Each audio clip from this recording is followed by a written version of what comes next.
This is the true story of how the Mafia got its start. The early 1900s was a violent time in America. Gangs ran rampant through the streets and were involved in everything from theft to extortion. But it was until an Italian gang moved into the American South that the concept of organized crime was born. And if you think you know this story well, think again, because today we are going to be exploring the shocking details behind the rise of the Mafia empire. And first, let's start with the basics.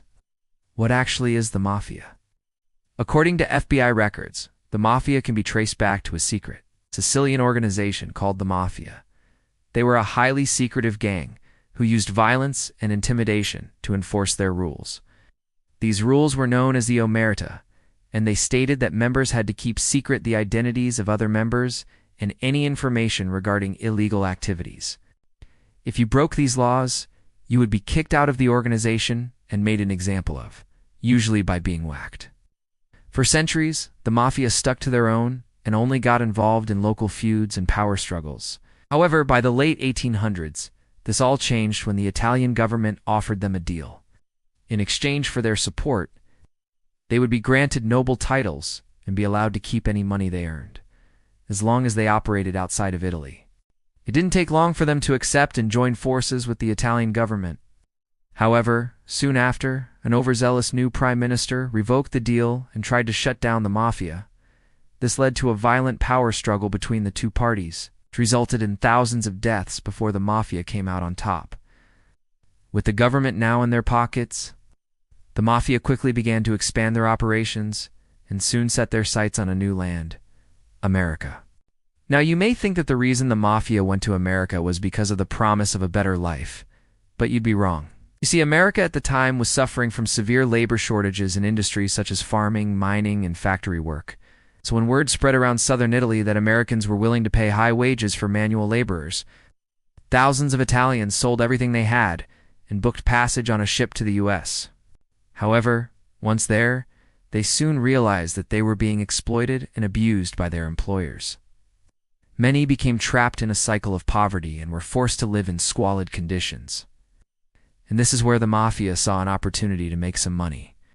The Mafia essentially acted as a protection racket for these poor Italians, promising to help them get better jobs and protect them from harm in exchange for a cut of their wages.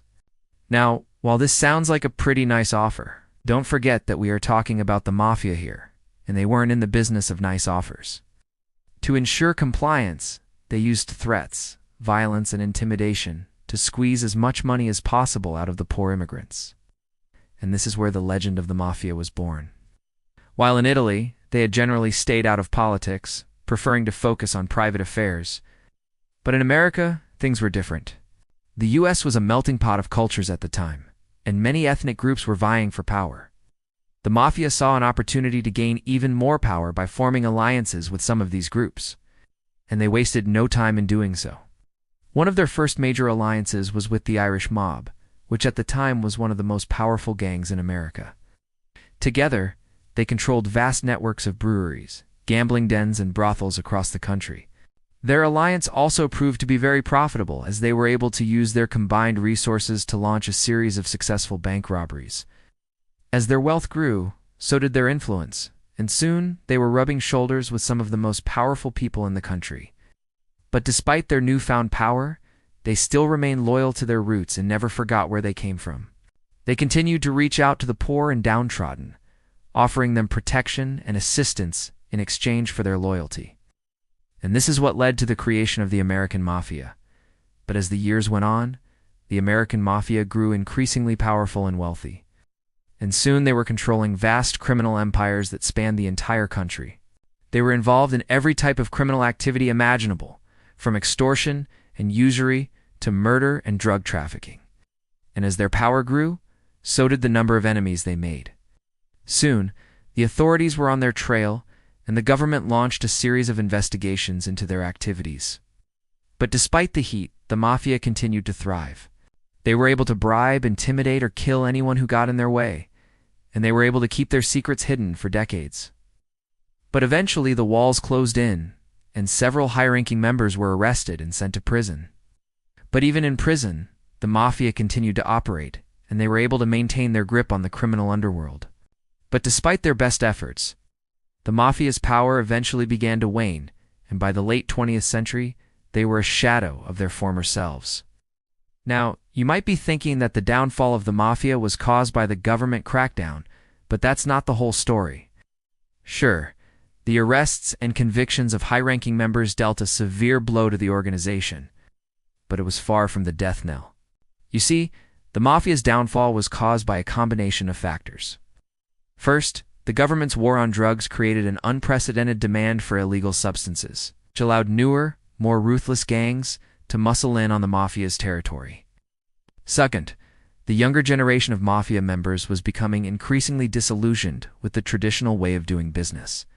They were more interested in quick profits and flashy lifestyles than in maintaining the organization's secrecy and traditions.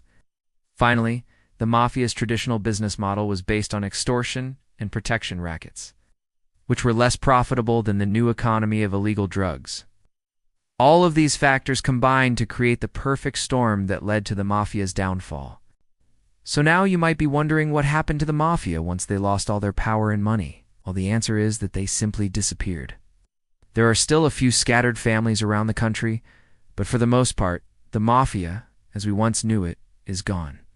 In conclusion, the Mafia is a fascinating and terrifying part of American history.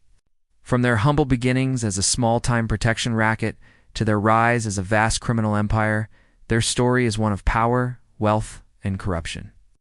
While they may be gone, their legacy lives on in the many crime dramas and films that have been inspired by their activities.